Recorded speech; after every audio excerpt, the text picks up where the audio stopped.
artists.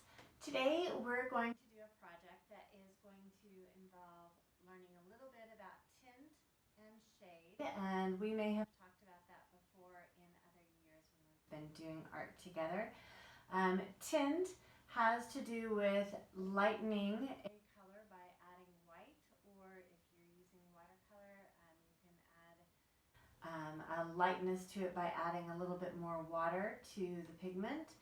And then shade is adding a darkness to a color. So we'll be adding a little bit of black and talking about how we're going to control that a little bit. To do the project, we're going to start by looking at some artwork by a man named Pablo Picasso. You may have heard of him before. He was an amazing artist. He was born in the 1880s and he died, I believe, in about 1973. So he lived a really, really long life. He started out even as a kid when he was about somewhere between 10 and 12, creating art that many people enjoyed and liked and were purchasing even when he was very, very young. Over the course of his life, he created over 20,000 pieces of art. Some of them were paintings and drawings, some of them were sculptures and ceramics. His art style changed a lot over the course of those years, where he started out doing some things that looked very realistic. Then he changed his style to be a little bit more modern and abstract. And then he was doing some cubist artwork, which meant that he was looking at something from the front and maybe from the top and from the side and putting all of that into one piece of artwork seamlessly so that you saw all sides of something all at one time. But today our piece of artwork, the basic piece that we're going to be looking at, is a piece called L'Atelier. And this is that piece of artwork. This L'Atelier means studio, so this would be his studio that he was representing in this. And there's pieces in it we don't really know exactly what we're looking at all the time. We can imagine that this is probably a table here, and this could be some sort of a bowl or a statue or something like that. Over here may be another piece of sculpture. There's a lot of different kinds of elements that are going on. Here we have what could be a person, a model that he's looking at to create a piece of artwork, or it could be another statue, or it could be him.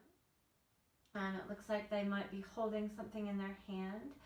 And there may be some artwork up on the walls or some windows. This could possibly be a door. We might have a bookshelf or something over here on the side. We don't really know exactly what we have in this picture, but since we know it's a studio, we know that there are going to be things like that in the picture.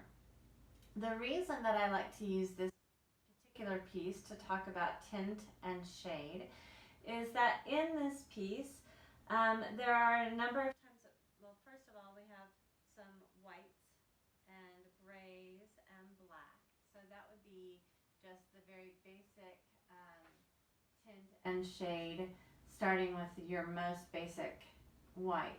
But then also when we look down here at the red, we have a really kind of a nice bright red. We have a little bit of a shade in it, and we have a little bit darker. The same over here with the yellow. We have this kind of light yellow here, and then a little bit darker version of it. And then another version of that yellow here.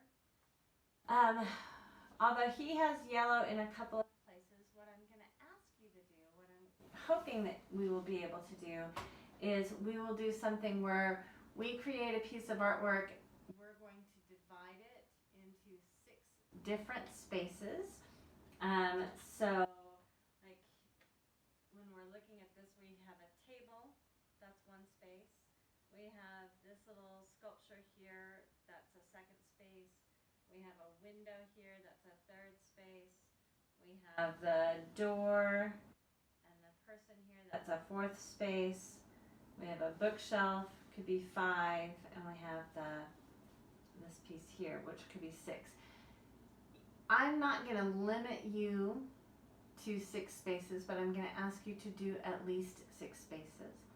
And then within those spaces, each space is going to have 3 sections, so that we will have a color, and we will have a lighter version, a tint of that color, and then we will also have a darker version or a shade of that color. So you're going to have 6 spaces. Each space will have 3 sections, and I'm going to show you what that's going to look like here. This is a finished version that I did a few years ago. So I have my red section that could be maybe a door. I don't know. But it could be a door. So I have my red, I have my lighter version, my tint of my red, and I have my shade of my red. I have my sculpture here in the middle, right? And so that's my yellow. Here's my bright yellow. Here's my lighter yellow. Here's my darker yellow. I have maybe a window or something up on the wall, or a piece of art or something, and I have, and it's a little hard to tell the difference, but I have a bright green, I have a darker green, and I have a lighter green. Here I have some sort of sculpture, or who knows what it is. I have my purple, I have my light purple, I have my darker shade of purple, and then I have what may be a bookshelf or something over here on the side, or and that's my, I don't think I talked about the blue yet too, but if this is a table with a tablecloth or something, that could be that.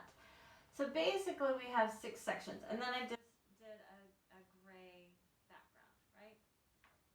So I have my 6 sections, 1, 2, 3, 4, 5, 6, for the main 6 colors of our color wheel.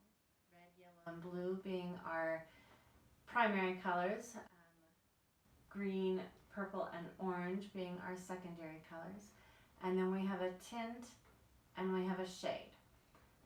This particular piece was done in tempera paint, and if you have tempera paint available to you, that's great.